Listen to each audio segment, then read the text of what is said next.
Olá pessoal, tudo bem? Estamos aqui novamente para um quadro Saúde Financeira e vamos continuar hoje aquele tema que a gente já iniciou na semana passada, que era para tratar de derivativos. Só que lá a gente comentou de 3 e hoje nós vamos puxar um deles e falar um pouquinho mais para identificar até algumas possibilidades de uso dele aí no nosso dia a dia.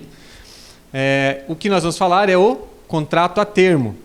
O contrato a termo ele é um contrato, portanto, que estabelece já entre duas partes, né, um preço de compra e venda, naturalmente, numa data futura e já fica amarrado a negociação de um ativo ou o preço do ativo, né? Esses contratos a termos, às vezes, eles podem ter exatamente o bem em si, como sendo o alvo dele, da negociação, ou simplesmente a variação daquele ativo, né? O mais comum é somente a variação do ativo. Como a gente falou, então, esses contratos, como eles são numa data futura, eles não envolvem desembolso.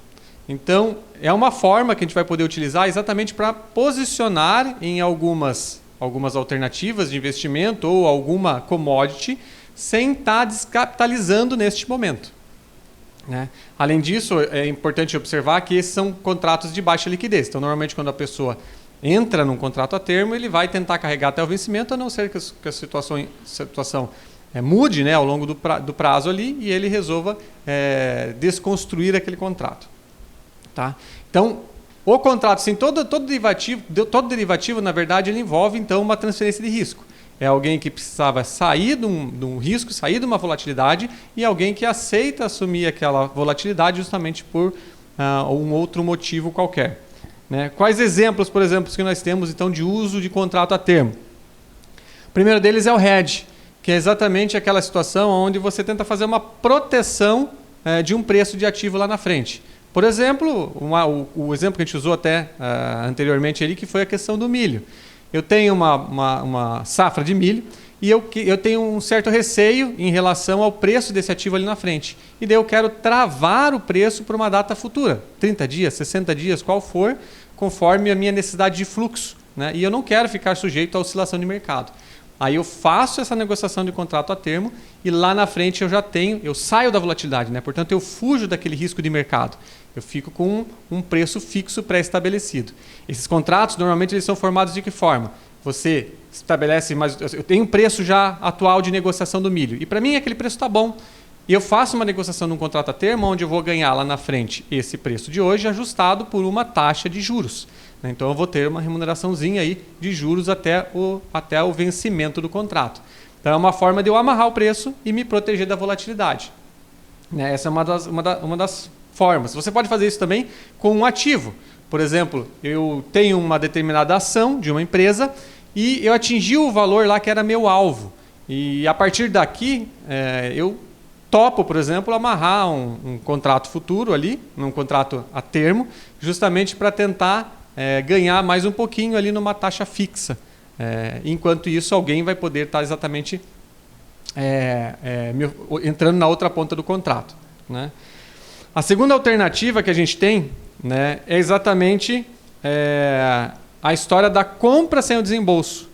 Vamos supor naquela situação, por exemplo, que aconteceu uma situação no mercado e, por exemplo, a ação de uma determinada empresa desvalorizou muito. Mas eu entendo que aquilo ali foi pontual e essa empresa vai se recuperar e eu queria investir nessa empresa. Só que eu não tenho capital. Eu não tenho dinheiro para desembolsar nesse momento. Eu posso usar o contrato a termo justamente para fazer uma negociação já futura de compra, né? E sem precisar do capital hoje. Eu sei que eu vou ter o capital daqui a 30 dias e eu faço o contrato para 30 dias ou 60 dias, né? Para eu ter aquela ação na carteira dali um tempo. E o contrato sempre forma naquela estrutura de o preço de negociação hoje mais uma taxa de juros até ali na frente. Essas taxas geralmente são baixas, né? Lógico que tudo depende do ativo e da volatilidade do ativo. Mas então é uma forma de você poder se posicionar num ativo sem ter o capital no momento, né? A outra situação que você pode ter também é a seguinte: ao mesmo tempo que alguém quer buscar uma rentabilidade naquele ativo, né? Eu quero me proteger de uma eventual queda. Então eu fecho esse contrato para a pessoa que tinha uma pessoa lá que queria se posicionar nele porque ela acredita que o ativo vai subir. mas eu estou meio ressabiado e eu acho que esse ativo pode cair. Então eu entro na outra ponta e entro como vendedor do ativo lá na frente, né? E já fecho uma taxa nesse contrato futuro, ganhando uma remuneraçãozinha ali por isso, né? Então esses contratos são bastante interessantes para você permitir alguns tipos de movimentação, né? Um outro exemplo que você pode ter, inclusive. Vamos supor que você tenha uma ação, eu tenho um determinado ativo, né? Pode ser uma commodity, pode ser um milho, pode ser uma ação. E eu preciso de dinheiro hoje. Mas eu também não queria me desfazer daquele ativo ali. Eu queria manter a minha safra de milho ou eu queria manter a minha ação.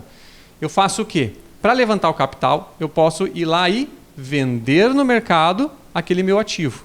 Ou seja, eu me desfiz dele.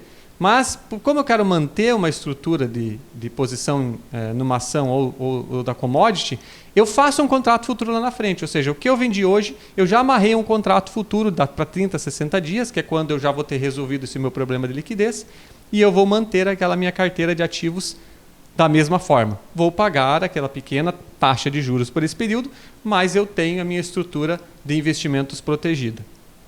E é por isso que a gente comentou, os derivativos eles são mais utilizados, na verdade, para proteção de carteira. Mas eu posso utilizar também eles para fins especulativos, né? No seguinte sentido, por exemplo, eu estou posicionado, por exemplo, na ação XYZ, né?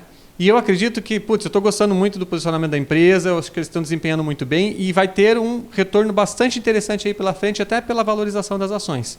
Então eu quero dobrar a minha posição, eu quero me alavancar, mas eu não tenho dinheiro, né? Eu não tenho dinheiro, então eu quero me alavancar.